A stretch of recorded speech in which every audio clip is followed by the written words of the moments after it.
This week on the Theos Cybernova podcast. Banking was, when I joined the bank, was a bank. Now it's a technology company that does finance. Physical security, which is the backbone of cybersecurity. You have to protect your servers physically as well as protect them logically. How can you say that cybersecurity starts at firewalls and not say that it's actually the perimeter of the data center? I love crisis. That's when I'm alive, because I think it's the essence of the job that we do. Three most important things you have to understand in crisis. Number one is communication. Number two is communication. And number three is communication.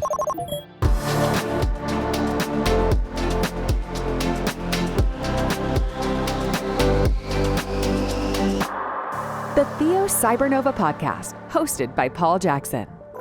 Welcome to Theos Cybernova, Season 2, Episode 6. Today I'm joined by a legend of the security industry, a chief security officer that everyone looks up to, well known throughout the world, worked on 3 continents, and he's here with me today in Manila. Thanks for joining us today, Tim McNulty. Thanks, Paul. That was a very nice intro. Well, it's one that's well earned. You know, you are extremely well known. You've worked with major banks, well, two of the biggest banks in the world. And, you're moving on to a new journey, which will be disclosed at a later date. And we're all looking forward to seeing how that goes for you. I can't talk about that for obvious reasons, but happy to talk about anything else. Absolutely. Well, let's start off with a cracker. Let's ask you, how does one become a great security leader? That's always one of those million-dollar questions, isn't it? It's very personal to everybody. I think it starts off with training, experience, and then practice. So if I go back to training, when I was at university in Newcastle, I was made the club captain of the rugby organisation. And that wasn't just the team captain, that was running 6 teams at Newcastle University. So it meant choosing the right teams on a Wednesday and on a Saturday. So you let people down and you were trying to get the best people or the best teams together, choosing the right leaders for those teams. Also dragging people out of bed who slept in and you had to throw them in I had a Mini and I ended up with about 6 or 7 rugby players in a Mini, dropping them off at the various places to get them into the right place. And then obviously going to have to play yourself. And so there's that administration or organization, picking the right people in the right place at the right time, and be able to cajole people and work with people and understand them so you get the best out of them. And it was really interesting because you don't know this is forming you when you're doing that. To me, it was just, I love rugby. Yes. I love playing. I love teams. And we just had a great time. But you don't realize that those are the foundational steps. You're the 3rd guest I've had on who's attributed rugby to their success in leadership. And I think for all our listeners, maybe you need to don a pair of boots, right? Yeah. I mean, and I think, rugby is always was the start of my journey, I guess. And it's always taken me through. It's one of the reasons I joined the Hong Kong police, because they paid you a salary and you were able to play rugby in police time. Absolutely. And so that was a real motivator for me. And at the time, you don't realize it. But all of that, being part of a team is really important. Being able to lead a team is slightly different because you have to be part of something you're leading. And I think if you look at global organizations, you have to be part of a large organization, but also be able to lead it. And that's about people, having the right people in the right place, doing the right things. I entirely agree with you. And when I'm interviewed on podcasts, I always attribute the learnings I got from the Hong Kong police in those early days, because we were both young when we joined. Yeah. And you're thrown into a leadership position right from an early age. And so alongside the sport and you've got the actual work. Yeah. And you're leading teams often with officers in there who are older than your dad, right? And yeah. I don't know if you remember, but we used to have leadership training. Yes. And I always thought that was great fun. It was like playing cowboys and Indians. Because you're out there with a map and you had to take a group of people to a point and then you had to do an ambush, all of that good stuff. But that's kind of more about the formality of training, because that was teaching us how to brief, how to lead and how to make decisions. And I think decision making, again, is a really important part of leadership. I do see around me a lot of the time people who like to manage, but when it comes to making a formal decision that's going to either make or break a situation, There's not many people who will take that. And I think one of the things about my journey is I've always felt that if you take all of that information you have on hand and a decision needs to be made, it's your responsibility as a leader to make that decision and take the responsibility. And you're taking that responsibility on top of the people you're leading so that they don't feel responsible for it. So the responsibility is all on you. And that's really important as well, because I think if people respect you when you take the good with the bad, if something doesn't go so well, you take it on the chin, even though it may be one of your people who have caused that particular problem or issue, but you've led them into that. So it's so important that you take that responsibility, and that's success and failure. 100%. So, well, as you know very well, because you were the one who brought me across from the police to a certain large US bank. Well, we can name them, can't we? Yeah, sure. Yeah. I mean, I took you out for a steak, I think, sort of biannually. Yes. And asked you the same question, are you ready to leave? And it cost me quite a lot of steaks, to be honest. Well, I do like meat. Yeah. And again, that was, I could see the way that when I started working at JP Morgan Chase, an Asia sort of regional remit I had at the time. But it was so obvious that the world was moving into technology. Banking was, when I joined the bank, was a bank. Now it's a technology company that does finance. And that journey started then. And it was people with your experience in forensics, certainly around the investigation side. What we were trying to do was obviously get the right evidence if we had an issue with it within the organization. We hadn't got the skills to do that because we were all less formally trained in that technical aspect. So your hiring or me trying to grab you into that organization was because I saw the development of that area. And I think it has obviously proven to develop that way. But that's another reason, we'd known each other for a long time, but I always knew I was going to hire you before anyone else. And that's the other thing. Is that just because somebody doesn't apply for a job doesn't mean to say that they don't want to work for you. Yeah, so this is a really good point, Tim, because, I love police work. I absolutely loved it. It was, we were pioneers in the Hong Kong police, developing new technologies for investigation, for high-tech investigations, because we had the budgets, we had, good manpower there, and it was very advanced. And law enforcement came from all around the world to come to our training. It was a fabulous time, and I absolutely loved it. But, cometh the day, cometh the time, and we both knew that there would be the right time to move. Yeah, I did move, but I've got to be honest, I'd done 20 years in the police by then. And I was thinking, I'm going to JP Morgan Chase, right? It's the world's biggest bank by assets or whatever. And I'm going to be the dumb guy in the room. But what I quickly learned is exactly what you said earlier, is you make decisions. You take charge of things. You design strategy. You come forward and you are actually well respected in places like that. So it proved to be, because both of us obviously did very well there. Yeah, and I think, when I joined JP Morgan Chase, it was very much a traditional security role. Yes. We were doing, obviously, physical security, which is the backbone. It's actually the backbone of cybersecurity. We see that today. I mean, you have to protect your servers physically as well as protect them logically. But we were doing investigations. We were doing pre-employment screening. And we weren't really using intelligence. We weren't looking at what was happening in our region. We weren't looking at crisis management. We weren't looking at some of the issues where you can do pre-preparation to try and keep you as business as usual as possible. And I started seeing all these opportunities, due diligence, looking at potential clients. And I didn't look at it as know your client, KYC, regulatory compliance. I saw it as, how do we get the bank in a position with the right information to make the best deal? Yes. Because there were a lot of people at the time turning away from Indonesian clients because of the Suharto regime, and anybody who'd played golf with Suharto, we couldn't do business with them, and that was de facto. Well, I changed all that by getting more information and talking about the statute of limitations on people and where compliance in companies was starting to get better. So I started to see opportunities, weirdly, because, from a police background, you kind of don't expect that. But I think what drove me was that as a policeman, you are the point of the organization. When you go into a corporate, you help manage some of the risk in an organization. And I didn't like being in the back room. I wanted to be helping the business do what the business do. I wanted to be the point. And that's always driven me with crisis management, due diligence, and all of the other things that I've done and set up.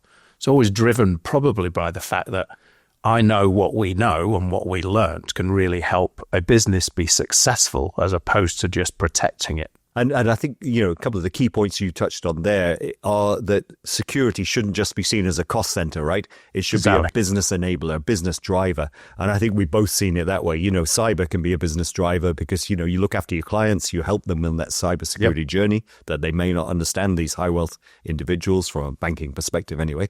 And sure enough, it facilitates the business, right? From your point of view, things like that, making sure that, you've got the right clients in, using the investigative mindset to, sort out who is a valid client versus who, well, frankly, shouldn't be a client. Yeah. Is of huge value. So, yeah, I think that mindset has obviously set you well and led to you obviously expanding your career and going on to another CSO role where you actually led the cyber teams as well. A very unusual position where the CSO, well, the CISO actually reported to you, right? In that Yeah. I mean, yeah, at JP Morgan, I kind of ran everything but the CISO organization. But it became very clear, and this was sort of late, 2018, 2015, 18, I was at JP Morgan. It became so obvious that those pieces were so siloed, but the collaboration was needed. And collaboration at the time when I was there was seen as eating someone else's lunch. Comments like stay in your lane, et cetera, et cetera. And I just thought, you know what, this is actually going to weaken the organizational strength. And when you talk about, if a CISO doesn't understand their physical security sort of objectives within the organization, how can you say that cybersecurity starts at the logical end, at firewalls? How can you say that starts at firewalls and not say that it's actually the perimeter of the data center, or it's how are Amazon managing their data centers that's actually the cloud? Right.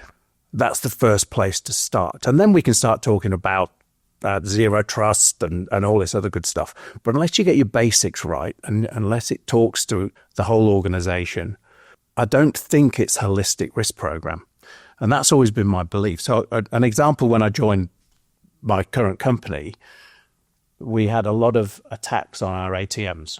There was a very distinct sort of round hole being drilled in the top right-hand corner of the ATM. And our physical security team couldn't understand why we were being vandalized. That's kind of how it was being described. And I started putting together a team meeting every morning to discuss cyber issues, physical issues, investigative issues, fraud issues. And we started talking about what happened in the last 24, 48 hours. So they came on and started talking about all these ATMs that had this hole drilled in them, and how they were going to put a plate on it. And somebody from the cyber side said, well, obviously they're trying to jackpot the machine, because that hole is to enable them to pull the wires up to jackpot the machine and pull the money out. Oh, said the physical security team. And it was just that first one, the first win. Yes. And then people started to understand within the organization that actually they needed to be talking about holistic risk and not about siloed risk. Yeah, they got the rationale for it. And that's so important to get that first win, isn't it? Because there's so much resistance. I've seen it time and again. Now I work on the consulting side. I've seen inside a lot of companies, and there's still that siloed stay in your lane mentality that you alluded to. So when we do go into clients now, we try to get them in the same room. We try to get, security and physical security, and cybersecurity and risk and all the other components talking together and, trying to come up with solutions and thinking of the human nature of the problem rather than just from IT thinking in ones and zeros and from physical thinking of cards and guards. So it's slowly happening. I think we're seeing more and more companies embracing it. And what is good is that I get a lot of physical security leaders actually coming to me and saying, hey, Paul, what courses should I be doing to improve my understanding of cybersecurity? I don't want to be a hands-on, technical. I just want to understand it. And that's a good sign. I think more and more security leaders are now embracing the fact that they need to be, crossover. And I think there's some fear amongst security managers who haven't sort of been formally trained in cybersecurity. But I think if you boil it down to its basis, security hasn't changed since they built the castle.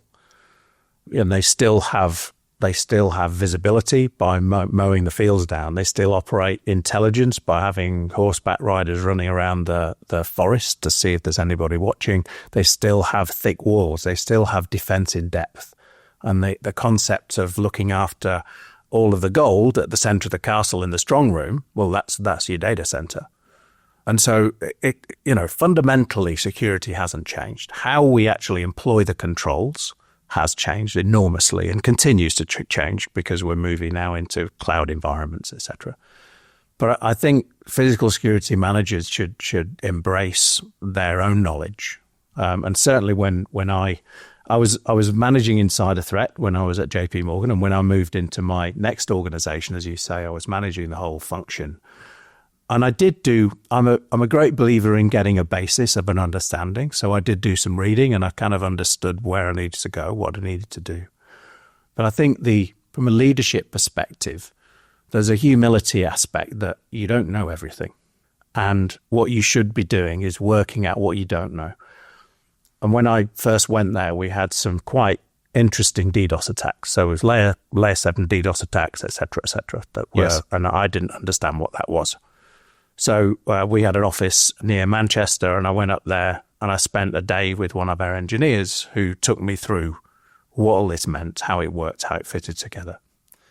And that's really stood me in good stead. And so what I did over the 7 years managing this function is, with every incident and every issue, you've got to be able to deep dive, except you don't know something, but be able to deep dive enough into it so that you can actually then explain it to other people.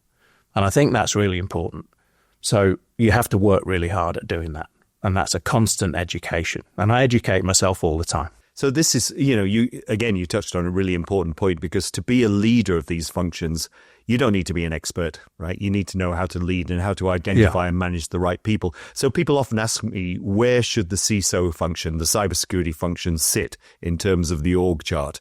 And I highlighted already that yours was quite a unique situation where it was reporting to the CSO, and that doesn't happen very often. So what are your views? I know you're going to say it's about the person, but really, if you didn't know the person in charge of the organization, where would you sit the cybersecurity team? If you think about operational risk, yes. If you look at most organizations who have a chief operating officer, their responsibility is managing the risk for the organization. And they normally, again, are trained in a certain way. They could be a technologist, they could be a finance person, they could be from the business. But what they actually hold is that ability to look at holistic risk across the firm. So you have to understand what the firm's strategic objectives are, how that translates into what requirements are needed in technology and operations, what risks are involved in that. And they could be regulatory, it could be resilience, it could be cyber, it could be anything.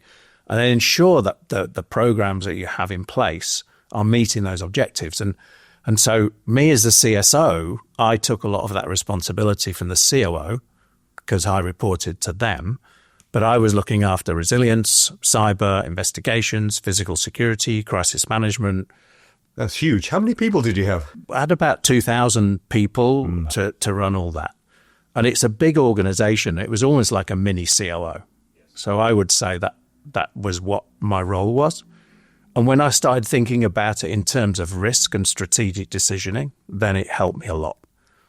I had a really good CISO, I had a really good head of investigations, I had a really good head of physical security. These were all very mature, experienced people. But to bring all that together into a holistic program, that was what my responsibility was. And I think that's really about understanding the risk the firm need to take in order to be successful and managing that risk accordingly. So what advice would you give to an aspiring CSO, somebody who's looking at you who went from being a police constable, well, first of all, obviously Hong Kong police, but then a police constable in the UK, to being, well, one of the leaders, the strongest CSOs in the world? It was all an accident. I don't believe that for 1 minute. To be honest, it was because I just said yes. So the reason I ended up at JP Morgan was I was asked by, it was an ex-Royal Hong Kong police colleague who I met at a barbecue in Sussex because they were currently working for JP Morgan in Asia, and somebody had just left them who was looking at due diligence and investigations. He just asked me if I was interested, and I wasn't massively interested. I mean, I was running a surveillance team. I was driving up and down the country at 300 miles an hour. I was calling in helicopter. You can't be police work, can you? No, and it was really exciting. But then in my 30s, it was like, how long can you play cowboys and Indians? How long can you chase the bad guy? How long can you call in the gunships? And there was part of me again that hankered back for Asia. I love Asia. We're in the Philippines today. Yes. And I'm here, on my own volition. But I love Asia, and to get back to Asia was something that I sort of hankered for. So this role was in Singapore. And I didn't really know what it was. I just said yes. And then when I arrived, I sort of thought, oh, what do I have to do? So I said yes because I liked the overall opportunity.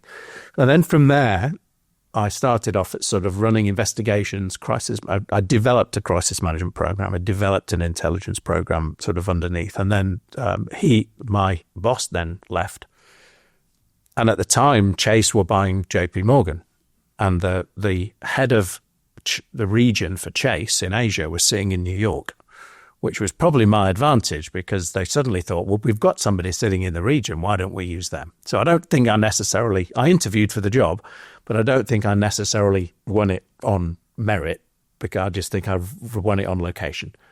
But from there, then it got really interesting because then I could start playing with what I had. I built the first command center in a virtually a broom cupboard in Capital Tower in Singapore that was taking I was trying to network our technical security. And so, so I've not always been involved in just sort of physical security. I was getting involved in technical security. And in order to do that, I went on a week's course learning how to wire access control systems. So actually, I'm a qualified fitter of access control systems. Wow. Have you ever fitted one? No, but I built one in the lab, but I've never fitted one. But it allowed me, when I went to test and commission them, to actually catch out some of the installers who weren't necessarily as diligent as they should have been. But that knowledge allowed me then to be a bit more powerful in that area because I needed to understand it. And I've always done that. I've always pieced pieces of information, grabbed a course here, done some education there, because that's really important to develop yourself as you move forward. And I do the same today. Now, like myself, you're a great believer in governance. And you recently, like myself, attended a non-executive director program. Yeah. Yours in the UK, I did the Financial Times one. And you were which one? Institute of Directors in London. Yeah. Got it, yeah. What did you get out of that? And what was your reasons for? So I spend a lot of time with boards, and we'd spend a lot of time talking to boards about risk, cyber, crisis management. Ransomware was the big thing I was doing. And I was trying to get more involvement from the board. But you really then have to understand what the board's responsibilities are and try and hit the key points to allow them. So they're looking at managing the strategic risk of the organization as opposed to the operational risk of the organization, or the credit risk, the market risk. They have a view on that, but it's not their job to do that. It's their job to set a kind of a strategic direction. So doing that course, understanding how companies run, how balance sheets work, how boards are comprised, what the fundamental sort of elements of board duties are, I think it really helps you. And it did actually. The first time I spoke to the board after that, it was obviously a completely different conversation, just naturally, because I kind of knew what they wanted to hear.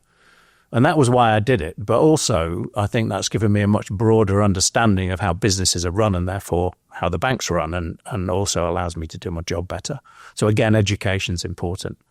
And I did a master's in security and risk management soon after I joined JP Morgan in order to try and be able to translate my experience in law enforcement into what a corporate organization would understand. The language is different. Yes. The outcomes and the elements are probably not. No, I think, we joined, we attended those courses for pretty much the same reasons then, because obviously in my job, I speak to a lot of boards as well. And it's absolutely the right thing to do to understand what their focus is, what their interests are, what their responsibilities are. And it's no use to me just talking about cyber without making it relevant to them. So I found it extremely helpful, I have to say. So it was very much a good thing. So another thing I wanted to touch on with you is crisis. Now, you mentioned it a few times already in this podcast, but crisis is a big word, isn't it? And crisis can take many forms. I love crisis. That's when I'm alive, because I think it's the essence of the job that we do. People in our organizations haven't had the training we've had. Right. We've had to be able to make quick decisions in a dynamically changing situation. And I think that skill is really important to bring to an organization. But there's so much you can do with crisis. It's not about the crisis. The work is before. And if you don't do the work before, if you don't see how a crisis might start, if you don't understand how issues occur, and start to try and minimize those far out, then you'll have lots of practice at crisis. The idea is, with crisis management, is not to have a crisis. Albeit, when you do have a crisis, you have to have a really good way of managing that and informing people and making the right decisions. So, okay, my view on crisis. So long-term intelligence, horizon scanning, so important. Understanding what is going to impact your business in lots of different ways. And that requires working with the business to understand what makes them tick, what makes them float, what worries them on a day-to-day basis. Taking that and saying, right, if we knew a day before that they got impacted, how would that help them? And then that starts to help you understand resiliency planning. And so I think it's about giving the business time to respond. So all of the work you do at horizon scanning level, intelligence management, talking to the business early, mitigating, you're providing time for people to understand it. And what we try and do with horizon scanning, if this is the best outcome. So horizon scanning identifies a potential impact that you know the business is going to have a big problem with. You manage to give them 2 weeks notice. As a result of getting that 2 weeks notice, you're able to look at that impact, see exactly where it's going to impact, and run a test on that. So you do a crisis management test on that particular scenario. Out of that scenario, you get lots of different controls that you need to mitigate and work out and enhance. You then look at that, you do an after-action report on that, and you're still before the crisis has hit. And by the time the crisis hits you, you're almost BAU. Yes. So an example of that is actually, as we're sitting in the Philippines, when I was at JP Morgan, every year we had a typhoon, and every year we know that the typhoon tracks around through the Philippines and up towards Hong Kong, China. And we know that it happens between a certain amount of months. And every year, the office used to get flooded and knocked out, and people wouldn't be able to get to work. And And so I was thinking about this, and I said, look, if we were able to get some sandbags, because we know where areas flood, because we've seen it every year, if we were able to understand who was needed to be in the office, and we got some supplies and some cots for them to sleep in and what have you, we could do a preparation session before the typhoon season. And then when the typhoon season comes, we can actually then ride through it because we know exactly what we're doing. And that's a really good example of horizon scanning, right? And that's seasonal. Yes. And it's not just something that blows up like SARS or coronavirus or whatever. So that's a really good example. But you take that example and you apply it to everything a business does. And so that's a really simple concept, a lot of hard work. But crisis is about planning and intelligence, and then having a really good process for managing the aftermath of when you do actually get hit by things. Because, cyber attacks and happen like that. Yes. And we have to respond and jump to that. Having a really good communication system and being, I think, as the crisis leader, being in charge, making decisions, really important. Well, I try, because we obviously do a lot of these crisis exercises, cyber crisis drills, and each one is different because, as you rightly say, you have to find out what would hurt the organization most. What's the, biggest point of failure? what I find is one of the weak links in many companies is that key role of communication, right? Somebody who manages the crisis. And for the longest time, I'm normally brought in by a CISO or somebody in cyber IT or whatever to run the exercise. And I say, well, have you told your chief security officer? And the answer 90% of the time is no. Yeah. Why would I? It's kind of frustrating because I always find, or not always, but mostly find that if the CSO is involved, that person knows crisis, they can take charge. And even if they don't understand the ins and outs, they can manage to make sure the playbooks are being adhered to, the communication channels are there. It's managing the structure of the crisis. So whatever the crisis is, never matters. Yes. So it's interesting because when I do crisis training, I always start off, which really annoys people, by saying the three most important things you have to understand in crisis. And everybody gets their pens out and think, here he goes, he's going to sort it all out. And I say, number one is communication. Number two is communication. And number three is communication. And then I break that down into number one is communication up. Number two is communication internally. And number three is communication externally. And if you get all those things right, you pretty much win. Yes. If you forget one of those, you pretty much lose. Even if you manage to get back into some kind of BAU activity and you solve your tech problem, whatever it may be, you'll have lost a customer. You'll have lost your people. You'll have got newspaper reporting that is erroneous. And, and in a banking environment, one of the most important things you have to avoid is things like, a run on the bank. Customers need to have confidence in the fact that you can supply them with money. Interestingly enough, the most used, if you look at any banking app, the most used part of that banking app is people looking at their balance. They do it multi-times a day. If they can't look at their balance, then their confidence starts to go. So if you're able to design your technology system and your mobile app so that actually checking your balance is kind of separate from everything else. Yes. If you've got a big problem with your payment system and you can still see your money's in the bank, that's massive. That's interesting. Very interesting. Yeah, I wouldn't have thought of it that way, but I guess you've put a lot of study into that and looked at a lot of metrics. That's quite fascinating. But yeah, crisis. So, because I know we're running out of time on this one, but I also, by extension from the crisis, you got involved with the Asia Crisis and Security Group. Would you like to tell listeners a little bit about that? Because I think that plays a very important role. Yeah. I mean, and look, and the other part of a good crisis manager is also having help from other people in the organization and a network. And network is something you really have to build, but it takes time, the right people in the right places. So Asia Crisis and Security Group was formed after the tsunami, I think in 2003. I think so. I think you got 2003. That. So I was in Singapore, tsunami occurred, and unfortunately there were lots of people who were holidaying at that time in that area, Thailand and Sri Lanka and all these other areas that were affected.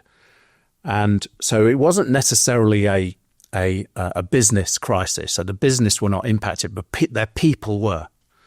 And we weren't really that well set up to manage a big sort of disjointed people operation. And so there were many of us got together. All of the different banks got together and wider organizations beyond banks. I mean, we had JCB, we had all sorts of different people. And we all got together and said, look, we all have resources. We all have some bigger operations in some of these countries than others. How do we use the resources we've got if we pool them? And so if I was looking for 20 people in Thailand, we already had people on the ground in Thailand working for another company. So I would give them the names and the identification of those people in order for them to help find them. And so we really were just a coordinated sort of UN type approach to managing crisis. And it was really successful. As a result of that, the ACSG was born, and then it became a shared information sharing situation. So then it really looked at what's happening in the region, and that's the pre-planning, pre-crisis. If we see a situation happening in Indonesia that may affect business, then we start talking about it. And there's somebody on the ground in Indonesia, might not work for JP Morgan, but they work for the Bank of America or whoever. And so that pooling of information was really, really important. And then, the Mark Hargraves, who sadly is not with us anymore. Yeah, very sad. Who was really the lifeblood of that. And, Yes. and almost, singly kept that going for many, many years. And it's still going today. And I'm now an advisor to that organization. We just had the 20-year anniversary, I think, this year, and I came over for that in Singapore. But the element of coordinating and helping each other in crisis really does help protect organizations, really does. And it's so important. I tried to build a similar kind of thing in Europe, and it didn't quite go the same way. With there are various small organizations, but I think there's so many competing organizations that are focusing on so many different things that it's a little difficult to create something that everybody buys into without having that thing that people can touch. We formed it out of a crisis, so everybody realized it was working. Agree. It was timing, and but the reality is it's now attracted some superb professionals. Of course, I'm not allowed to be a member anymore because I'm on the dark side as a consultant. Yeah, it's only for in-house chief security or security folks. But I feel honoured whenever I get invited to attend these meetings and speak at these meetings as the cyber contributor or whatever. But it's just a fascinating bunch of folks who I love talking to, and we're about to meet a couple of them in a few minutes' time from that organisation. It's recognised by the International Security Managers Association, ISMA. It's also recognised by OSAC. So it works, and it works closely with governments as well. So and certainly when we were looking at in the tsunami in Thailand, we were working very closely with the British government as well, with their emergency teams. Right. So the likelihood our listeners are probably from a cyber background rather than a physical security background. But anybody who is, if your physical security leads aren't members or aren't involved, they should be, shouldn't they, Tim, really? They should. And it doesn't just sort of come together in crisis. That we do a lot of mentoring, trying to bring on sort of our more junior members of the security organizations in Asia specifically, because I think, Europe and the US, there's lots of courses and lots of hands-on issues. I think in Asia sometimes people need a bit more guidance, and because the industry is a little younger here, but that's really developing. Yeah, and it's just a good place to share information. Well, that's a good point to end on, a good high note there. And but I always ask my guests one last question every time because, as you know me well, Tim, I'm a music lover of vinyl music predominantly, and it's my way of decompressing because we all operate in a stressful world, right? So I love listening to music. How about yourself? What are you listening to these days? So AC/DC when I'm driving. Fantastic. So that's my go-to. And my daughters always say if they put AC/DC on when I'm in the car, I get there quicker. I'm not sure that's breaking speed limits. And then I like a bit of soul. Teddy Swims is a kind of YouTube now moving into the kind of more mainstream. And then there's a guy that I've been following in Brighton called Ren, R-E-N, who's doing some interesting things, but that's a bit rap oriented and quite out there. So I've got quite an eclectic mix, but I do hark back to kind of, the 80s anthems. That's kind of where my general music sort of taste sits. Right. Well, very interesting. And Tim McNulty, thank you so much for joining me today, taking up a bit of your time on your vacation to talk to us. Some of the stuff you talked about is absolutely fantastic information. I really appreciate your giving up your time to be with me today. No problem. It's been great. Thanks, Paul. Theos Cybernova was presented by myself, Paul Jackson. The studio engineer and editor was Roy DeMonte. The executive producer was myself and Ian Carlos. And this podcast is a co-production between Theos Cyber and W4 Podcast Studio in Dubai.